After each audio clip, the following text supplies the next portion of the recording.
di leen ziar mbokk yi bu baax a baax dañuy dem fële ca Bargny ak xale bu tuuti bi toll ci juróom-ñaari at te ñu faatoon ko faat wu ñaaw kañ cay tuumal teg nañ ko loxo mi ngi ci yoxo police moom nag ñu ne ab waxambaane képp la ndax fukki at ak juróom-ñaar rek la am ba léegi xamuñu lan moo waral mu faat xale boobule ni mu ko faatee nag bu ñu sukkandikoo ci résultat autopsie yi mooy daf ko xoj rax ci dolli gaañ ko lu ci mel ni paaka ci loolu la ñuy dem ca Bargny ànd ceeg Abdou Diouf Diagne ci ay leeral. ki nga xam ne tegagul nañ ko ci loxo ndaw la lu am fukki at ak juróom-ñaar moom mi nag mook Anta Ndiaye xamante nan ndax ñoo bokk benn quartier bu ñu dëkk fële ca fenkoon na jamono ji nag ñu ngi koy déglu ci commissariat bu police bu Bargny wante nag dafay lànk nangu wut a tontu ci li nga xam ne nag mooy laaj yi nga xam ne moom la ko enquêteurs yi di laaj moom mi nag nga xam ne dañoo jàpp ne loxoom génn ci faatuk Anta Ndiaye gi ñu ngi ko teg loxo ci guddik talaata jàpp àllarba jamono ji nag ba léegi ni xamaguñu lan moo waral mu daal di koy faat enquête bi nag ñu ngi koy wéyal autopsie bi li mu wane nag mooy Anta Ndiaye kenn sàkkuwu ko wante dañu koo faat te jaare ko nag ci daal di koy xocc ba pare tamit ay gaañu-gaañu ñu daal di koy gis ci yaram wi ci fàttali nag Anta Ndiaye ñu ngi ko fekkoon mu faatu ñaar fukki fan ak juróom ci weeru avril nag ci benn bâtiment boo xam ne àggul nekk ci quartier Kipa Garage ca Bargny moom moomu nag ñu ngi ko mujjee gis ginnaaw bi nga xam ne dafa jàngi woon ci benn école arabe ci noonu nag la ñu ko doon wër te ñi nga xam ne nag ñoom ñooy faral di for ay feeraay ñoom nag ñoo daal di xam ne ni am na ab néew xale bu jigéen boo xam ne gis nañu ko ci bâtiment bi li nga xam ne àggul la. jërëjëf Abdou Diouf Diagne ñu dem fële ca Louga ak atte juróom-benn sage-femme yi ñuy tudd ci faatub Astu Soxna atte bi dàqaat nañ ko wala boog dàq nañ ko ba juróomi fan ci weeru mai bi ñu dëgmal ñeent yi xam ngeen ne ñu ngi sous mandat de dépôt ñaari ñu am bàyyi yëpp nëgëndiku partie civile bi moom moo sàkku ñu kon dàq procès bi ndax jotuñoo yor dossier bi ñu ne avocat défense bi ñoom itam bëggoon nañu ab bàyyi yëpp nëgëndiku ci ñeenti sage-femme yi nekk ci kaso bi waaye tribunal bi daf leen ko gàntal dañuy dem Louga fekk ji fa Thierno Fall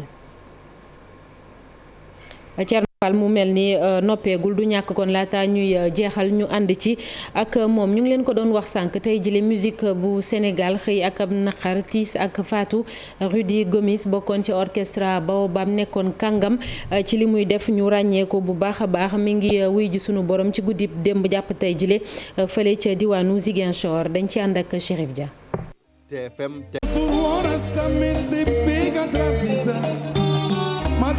Rudy Gomis ñi ngi ko mujj a gis weer yi ci ginnaaw ci émission sargal DJ Awadi di ko produire TFM tegoon ko moom musicien bu PBS di rappeur bi delloo woon ko ci ndukkal lu mag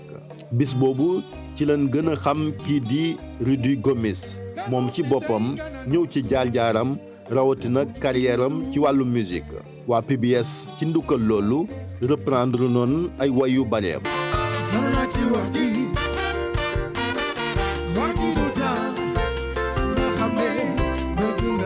ba tax ñu mën a jàpp ni moom Rudy Gomis bokk na ci ñi naan ay légende ci wàllu musique rawatina orchestre Baobab bu mag boobu moom guy la gu daanu tey ni ko orchestre Baobab nekkee woon xibaar bi biñ ko yëgee ci internet bi ñu bëri ñi ngi ko ci delloo ndukkal jàpp ni Sénégal ñàkk na artiste bu mag Rudy Gomis bokkoon ci ñin gën a ràññee ci orchestre Baobab di groupe musique ñu sos ko ci année 1970 yi ñu toogaat ab diir laata ñu koy reprendre ci année 2000 yi seen style musique nag ñu xam leen ci mélange ci wàllu rekk rythme ca latin boole ci cubain ak ay sonorité ci Afrique muy wolof séeréer ba ci sax harmonie ca Casamance.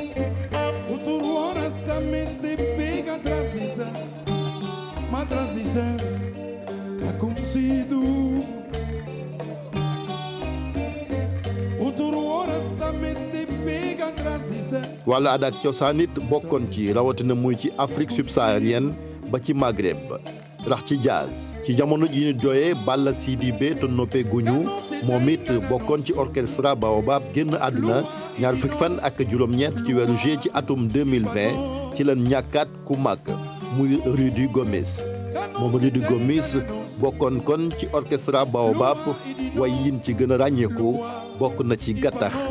Tante Marie ak yenni saay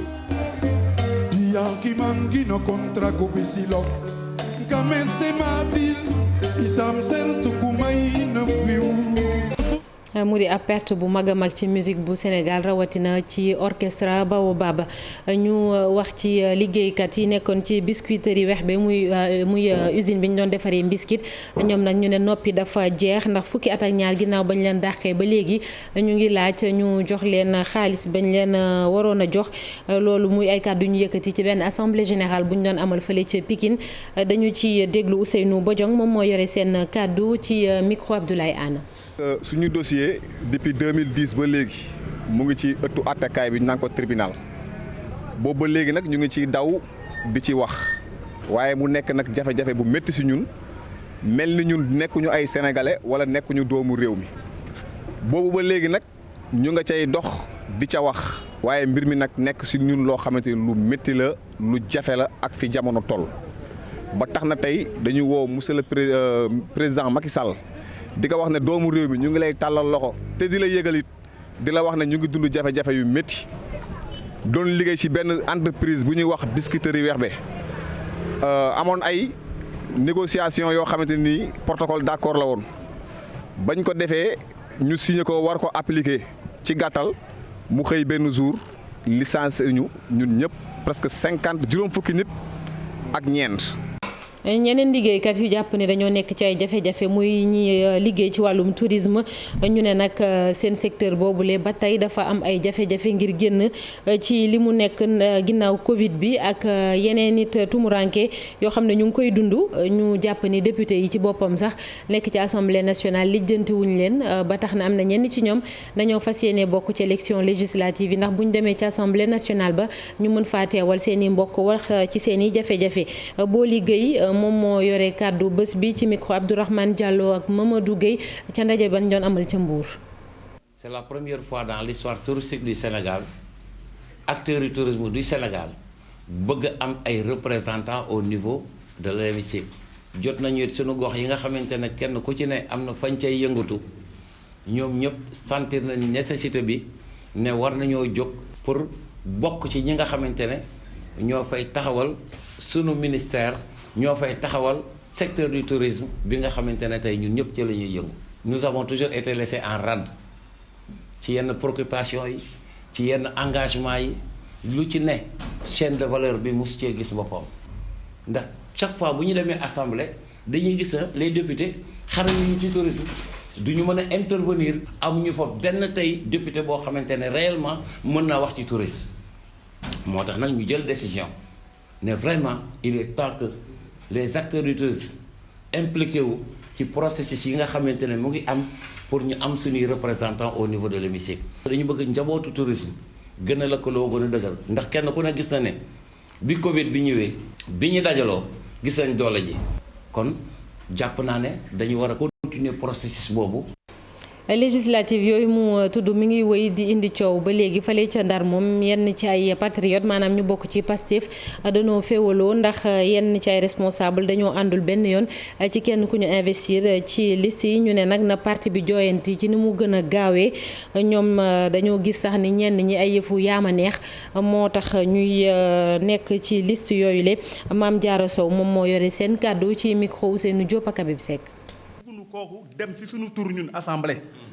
te nag lu ci xew rek nanu jàpp ni ñoom nooy responsable ñooñu ñu wax noonu beneen bi mooy coordination bi nii wax na lu bii mooy ñaareelu yoon parce que élection locale def na ko laata lii sax am na yeneen d'ailleurs sax kooku nu jël di ko yóbbu naan ay bonne moralité fekkee ci biir parti la taxaw na yore jël génneel fi ñuy paaka xeex ba génne paaka kooku mooy am bonne moralité kooku nañu yóbbu assemblée ñun bu nu boole ci candidature boobu nanu génne ñeneen ñoo xam ni ils sont dignes de représenter les Saint-Louisiens parce que nag ku la nekkal ci naaj bi da nga koy nekkal ci kër gi ñun Pastef ni muy doxee Ndar dara baaxu ci candidat bi ñu tànnal baaxul sonn moo tax ñu génn ci biti di ko wax doyal nañu sëkk vraiment wutal leen nu candidat bu mat candidat te ngeen defaral nu structure bu baax nu ànd liggéey defar Sénégal. di jégalu bu baax Moustapha Niang moom ngeen doon dégg moom moo yore kàddu kon responsable Pastef yenn yi foofule ca diwaanu Ndar ñu jàll ci benn communiqué bu élu yu ville de Dakar bu Benno Bokk Yaakaar génne ñoom nag ñu ne dañuy naqarlu bu baax a baax yenn ci ay dogal yu maire ba Barthélémy Diaz jël mu mel ni ay nit yu mu jël foofu pour ñu liggéey waaye te àndul benn yoon ak li loi yi tëral waaye tamit benn crédit bu xam ne bu leerul dara toll ci ñaari millions ak 300 000 francs ñu ne itam doxalul benn yoon arrêt bu cour d'appel bu Ndakaaru ci wàllum nomination conseiller technique yi ci cabinet du maire bi nee nañu loolu dañ ko war a sukkandiku ci ay loi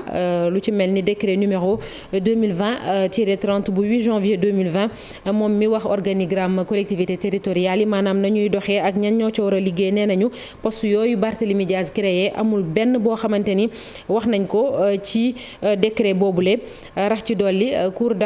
d'appel bu Ndakaaru dafa kon jëloon dogal ngir ñu annuler bureau municipal bu 19 avril bi la weesu ndax dañoo respecté wul parité élu yu Benno Bokk Yaakaar yooyu la ci seenu communiqué di woo préfet bi ak ministère yi ñu dénk collectivité territoriale ak finance ñu def seen kéem kattan fexe ba ñu wàccoo ak yoon li mu wax teg ci annuler bépp délibération bu ñu voté ci séance su 21 avril bi weesu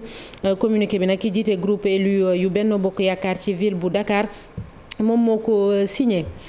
ñu dem ci région bu Thiès wax ci askan wi la ñuy dund ci ay jafe-jafe ci benn diwaan bu ñuy duppee Mbus Ndax Ngor ca commune bu Notto Diobass la nekk département bu Thiès foofu nag dafa ñàkk bërëbu fajukaay askan wi yenn saa yi dañuy dox juróom-ñaari kilomètre ak seeni tànk ngir mën a faju ndaw ñi ak jigéen ñi ñu ci bëri sax bàyyeekoo nañu ci village boobule ñoom ñuy naqarlu bu baax a baax li nga xam ne moom la ñuy dund ak village ya ko wër reportage Cheikh Anta Diop Seylatia.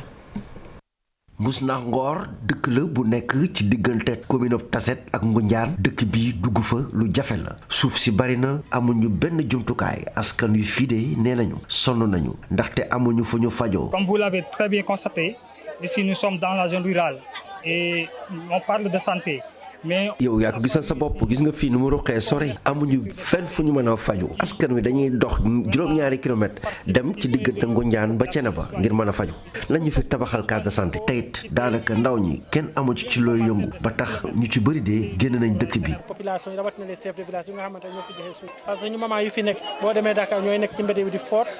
ñoo fay nekk di xale yi jànq yi ñoo fay nekk di mbinaanu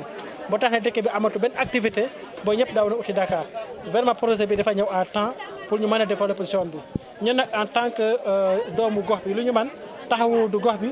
gis ay projet indi leen. loolee tax nag ndaw ñi dem nag uti ndimbal fexe nag ba agence couverture maladie universelle ñëw ci dëkk bi ak yeneen projet yoo xamante ne daañu leen war a mën a dimbali ci ñu yëngu ci wàllu mbay mi. wala nga naan naam ne fa boo wérul doo mën a tal leneen donc kon couverture maladie universelle nekk na ci pàcc boo xamante ni dana ci am solo lool ngir bu tawatee mën a am foo xamante ni mën na faa faju périmètre maraîcher dañ ko gën a jagleel ci jeunes yi ak femmes yi ngir lan fa jëmal mooy def fa jumtukaay yi nga xamante ni ñoom dinañ mën a bay ba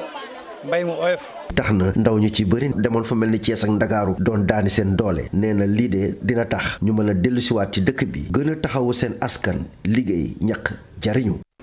beneen diwaan ak jafe-jafe yu ni mel daanaka Katabina la mu nga fële ca commune bu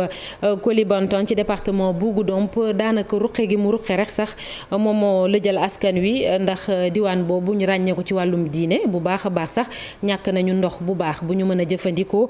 courant naka noonu ak poste santé ak yeneen i jafe-jafe lu ci mel ni ci wàllum mbay mi ñu koy jànkoonteel saa su nekk Bakary Konté ak Xaali Jàmme dem nañu foofu taataan seen i jafe-jafe reportage. Katabina dëkk diine la ñi daat koy créé vers 1800 fii nag lépp fi manqué am ñu poste santé. suñu yaay yi ak suñu jabar yi jigéen yu ëmb mooy jigéen yu feebar yi seen traitement yëpp Kolda lañ koy def Janamalaari jafe-jafe vraiment ci loolu lañ juddoo dañuy sonn da ngay gis jigéen boo xam ne biir bi dafa dem ba mat ci saret lay yéeg pour ñu yóbbu ko hôpital. ñoom sax ñiy ñaawlu barrage bu Diop Kouda Makka nu mu yàqoo. ñun pour ñu dem Kolda sax problème bu ñu jànkoontre mooy foo nga jaar par Makka dem barrage Cheikh Aliou Souané pour nga mën a dem Kolda. te barrage bi nawet kenn c'est totalement difficile nawet bi yombul waaw lépp a yàqu du vélo suñu moyen transport yi vélo la ak moto yi waaw charrette sax pour jàll fa problème la. fii amul ndox bu sell amul courant. ñun ci jafe-jafe lañ juddoo Kadabina amul ndox amuñu forage Kadabina ñun ci loolu lañ juddoo ba léegi amuñu forage ci teen yi lañ root Kadabina amuñu courant Kadabina amuñu yoon Kadabina amuñu école bu doy Kadabina amuñu daanaka ni lépp lañ manqué amuñu dara. Kadabina di ne dañu bëgg tamit ñi daal di leen yokkal benn jàngalekat. Kadabina fii ñeenti classe la mais nguur bi ñetti mètre la andi ñetti mètre yi doyul dëkk boo am ñeenti classe ñetti mètre doyul ñëpp xam nañ loolu Sénégal ñëpp xam nañ loolu. ñeenteel bi waa gox bi waa Kadabina ñoom ñooy dajale xaalis pour fay ñeenteel mètre bi dañu bëgg nguur bi mu gëstu ñu xool ñu suñu situation bi métti na. dëkk diine bi lee di Kadabina di ne dañu bëgg tamit ñu daal leen installer benn antenne pour réseau téléphonique ndaxte fii jot nit lu métti la ñu bëgg tamit ay tracteurs pour moderniser seen i mbéy ñu ne loolu sax day tax ba ñu fixer ndaw yi ñoo xamante ne souvent dañuy nekk candidat ci immigration clandestine. ndaw yi nekk ci Kaolack wala ñenn ci ñoom sax am na seen i jafe-jafe yu ñu saafara ndax daloo nañu seen centre conseil et d'adolescents bu bees ministre bi ñu dénk ndaw ñi moom moo teewee cérémonie boobule mu ne nag li ñu namm rek ci centre boobule mooy fexe ba ñu am benn bërëb bu ñuy mën a dégloo xale yi ndaw ñi seen i jàmbat seen i tawat ba xool ci nan lañ leen mën a gunge mu ci jamono ji nga xamante ni réseaux sociaux yi kon liñ ciy nemmeeku dafa doy waar loolu Pambay Diaw ak Fally Gueye ñoo ñu teewal ci diwaan bu Kaolack. tey dañoo kontaan lool ñëw fii tey pour inaugurer leen seen centre bi nga xamante ni moom nañu tuddee centre conseil adolescent te nga xam ni ministère de la jeunesse ak partenaire am bii ñu tuddee agence de développement bu Belgique mu tudd ENABEL ñu réhabilité ko defaraatal leen ko ba mu baax équipé ko ndaw ñi dañoo soxla accompagnement dañoo soxla déglu dañoo soxla ku leen jàppale ci domaine boobu loolu moo tax ministère de la jeunesse à travers projet bi tudd PPJ nii du bàyyi benn effort ci ginnaaw pour jàppale leen ci loolu centre bi nag yéen a ko moom seen yëf la lu mu doon yéen a ko koy def agent yi fi nekk pare nañ pour déglu leen pour accompagner leen ci seen ay questions yi soxal seen santé mais également CCA yi dañuy accompagner ci li toll ci li nga xamante ni mooy seen autonomisation. suñu conseil yi souvent dañuy am problème mu financement di jot ci seen subvention yi nga xamante ni moom nañuy war a jot monsieur le maire loolu ñu ngi la koy dénk di ko dénk maire yi nekk ci région bi yépp pour ñu jàppale conseil bi pour que seen activités yi di gën a. Néné Fatoumata Tall di jëwrin bi ñu dénk ndaw ñi moom ngeen doon dégg léegi ci micro Pambay Diaw léegi dañuy dalal Cheikh Tidiane Diaw ci xibaaru tàggat yaram.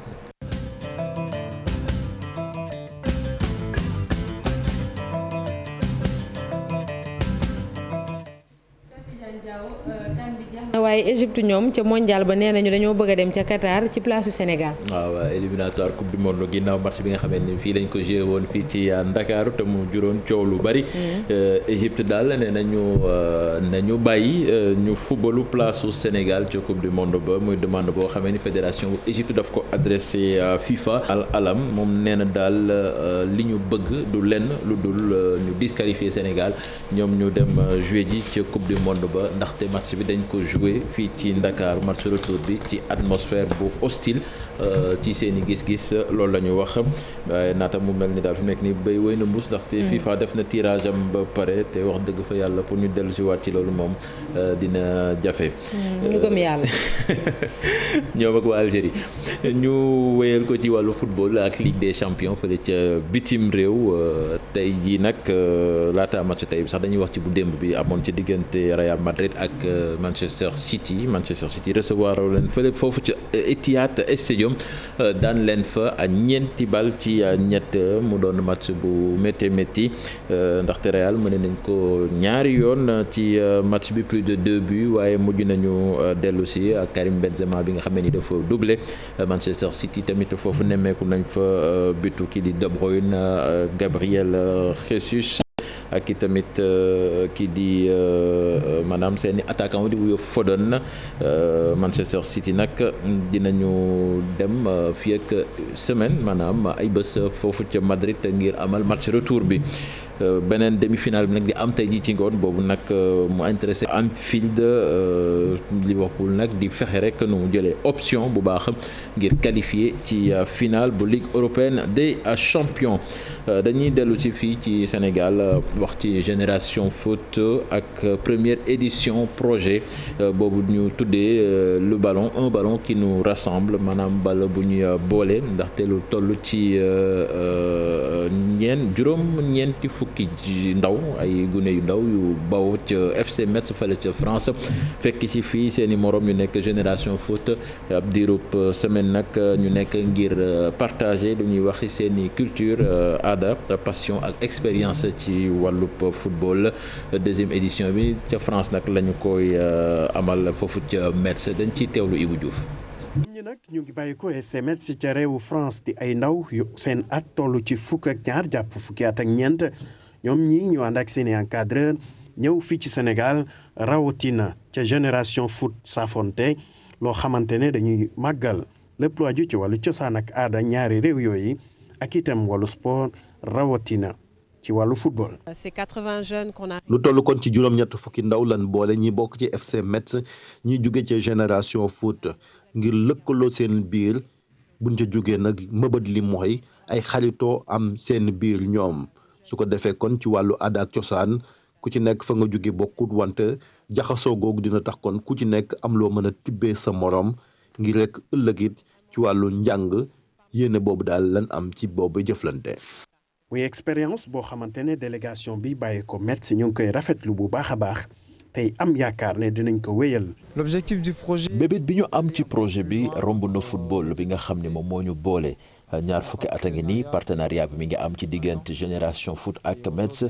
ñu yokkaat ci fukki at loolu tax ñu bëgg partager li ñu yor ci wàllub caada ak cosaan ak itamit ci wàllub social. Il y a ce projet le volet culturel et social. ndaw yi nga xamante ne bokk nañ ci lii tamit rafetlu nañ liñ fi jot a dund. C'est vraiment je trouve c'est vraiment magique. Et après li ma fi gis romb na li ma doon xaar sunu naataangoo yi fi nekk ñoom dañoo teeru bu baax a baax. bokk di football ak ñoom mooy expérience bu am solo village bi tamit ni ñu dalalee loolu mënoo ko gis ca France. C'était vraiment tout sympa, tout souriant. Ça m'a vraiment choqué parce que. Nous sommes très contents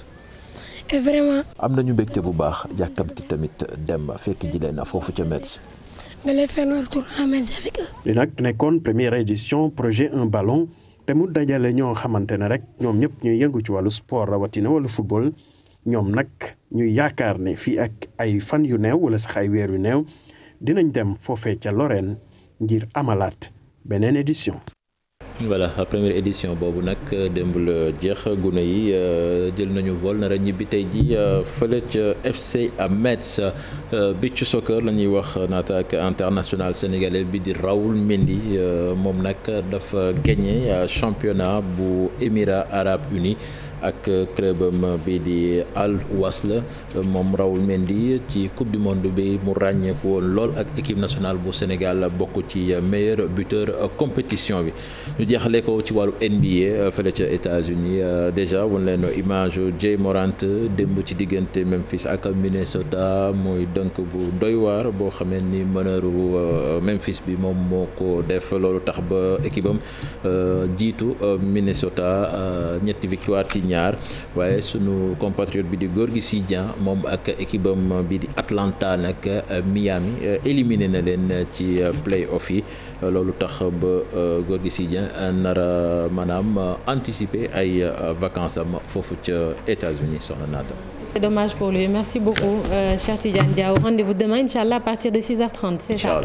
Inch'Allah jërëjëf léegi dañuy jàll ci yëglekaay yi li ñu xëyee tey ak Mamadou Mohamed Ndiaye. jërë ngeen jëf ju ñaaw te bon ja xewoon keroog ca Bargny di benn xale bu jigéen bu toll ci juróom-ñetti at bu ñu fekkoon mu faatu ci tabax bu yeggul l'observateur mi ngi ñuy xamal ne mbir yi léegi tey mu leer ubbil ubbil yéenekaay bi ki ñu jàpp ne moo def loole yéenekaay bi nee nañu takk der yi teg nañu ko loxo démb ma nga ñu garde à vue journal bi dolli ñu ci ne ci ay xibaar yu ñu am gone gu jigéen gi kenn violé wu ko ni ko ñu bari njoxte autopsie ba lim wax moo di dañu ko xoj ba mu jaare ci xët mu njëkku libération yi te xibaar boobee moo fa nekk mi ngi ñuy xamal ne ki ñu yaakaar ne moo yóbbu xale bu jigéen bii di Anta Ndiaye ci tabax bu yeggul faat ko fa gaañ yi di takk der yi jàpp nañu ko démb ci ngoon ab complice am la ñu njëkk a jàpp ci suba si moo yoole waa ji gaañ yi wër ko ba gis ko jàpp ko autopsie baag la ca tukkee libération nee nañu dàq na waxi viol nee na li faat xale bu jigéen bi moo di xoj gu metti gu ñu ko xoj loolee moo ko xëj mënutoon a noyyi ba ca la jaare ñàkk ba kanam am na it sa lu ñu ko dóor tir bi nañu Anta Ndiaye di xale bu jigéenub juróom-ñetti at bi dëkkoon ca Bargny dañu ko sàcc bu nuppi rey ko Vox Populi nañu ki ko rey jàpp nañu ko démb enquête dina kay xëy jàpp gémmiñam boole kook yéemu ci bakkan yu bari yu rot ci réew mi ci Mali foro journal bi nañu ci ay fan yu néew gis nañu ci réew mi ñu fi faat ak ñu fi doon jéem a faat ñu rëcc ci ñoom am na ca ñaari tuut tànk kirim yi ak ni ñu melaat ci réew mi enquête dina kay nañu moo joo askan wi ci njàqare li joowoon askanu Sénégal ciw naqar di mbirum dem si yàlla Astou Sokhna journal bés bi le jour moom la xëyee bésub tey ba di ñu wax ne coow ak mbambak pression yi ci amoon lépp ci njéggale la mujjee njabootu dem si yàlla Astou Sokhna jéggal nañu waa hôpital Amadou Sakhir Mbaye bu Louga baal leen ginnaaw ab médiation di tànki jàmm yoo xam ne kilifa diini bii di Thierno Bachir Tall dox na ko ca le mandat nañu donte famille omarienne bi dox nañu ci ay tànki jàmm def ca médiation ba waa kër ndem si yàlla Astou Sokhna baale waaye loolee du tee yoon di justice moom dem ca ba jeex bés bi le jour jëlaat kàddu gi di ñu fàttali ne juróom benn sage-femme yi ñu tudd ci faatuk Astou Sokhna ñeent ña ñu jotoon leen a mandat dépôt ñaar ña ñu bàyyi leen ñu dem seen kër ndaxub liberté provisoire ñoom ñëpp tey jii la ñuy taxaw tribunal ma taxaw ci tourisme bi ak ñaxtu yi nga xam ne ña ca yëngu ñoo ngi koy def L'As, L'Info, Les Échos, Vox Populi ak Le Quotidien ñoom juróomi journal yëpp ci la ñu xëy kàddu yi Mamadou Racine Sy ci xët mu njëkk Le Quotidien mu fay xam le ne état bu Sénégal yi mu diggee woon yëpp ne dana ko def ngir suqali tourisme bi ci réewum Sénégal dara la ca deful ci L'As mu nañu fa ñun dañoo mel ne amuñu ministre